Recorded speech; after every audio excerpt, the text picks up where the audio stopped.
ជំរាបសួរសួស្តីពុកម៉ែបងប្អូនអរគ្នានេះគឺជា vlog នាងខ្ញុំញ៉ាំកាទៀវហ្នឹងនៅផ្សារ K-Mall ជាន់ផ្ទាល់ដីចាហាងគេឈ្មោះអីគេដែរខ្ញុំភ្លេចបាត់ហើយបានចាប់អារម្មណ៍មើលហាងទេខ្ញុំបានទៅញ៉ាំនៅនឹងបាន2ដងដែរបន្ថែមនៅស្តេកប្រូដាក់នៅទឹកជ្រលក់ប៉េងប៉ោះក៏ដូចជាទឹកសៀងចាខូចឆ្មាមួយចំណិតចឹងច្បាច់ចូលដែរហើយកាទៀវគេច្រើនមួយចានធំឡើងប៉ុណ្ណាប៉ុណ្ណីណាបងប្អូនហើយមានតាមតម្លៃចឹងណាបើសិនជាកាទៀវស៊ីកូកាទៀវគ្រឿងសមុទ្រអីគេលក់តម្លៃលើនឹងខ្ញុំ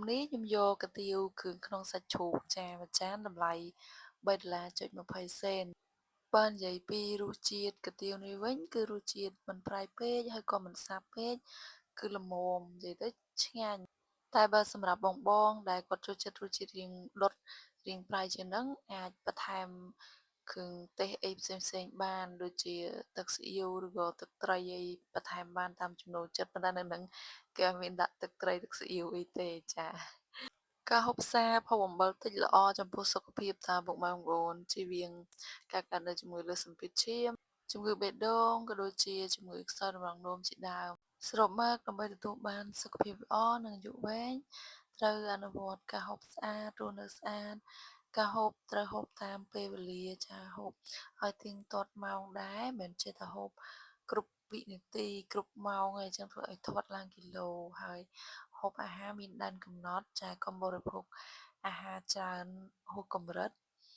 ចាហើយបូករួមជាមួយនឹងការគេងឲ្យបានគ្រប់គ្រាន់ការទទួលទានទឹកឲ្យបានសមស្របជាមួយនឹងទម្ងន់ខ្លួនការហាត់ប្រាណនិងជៀសវាង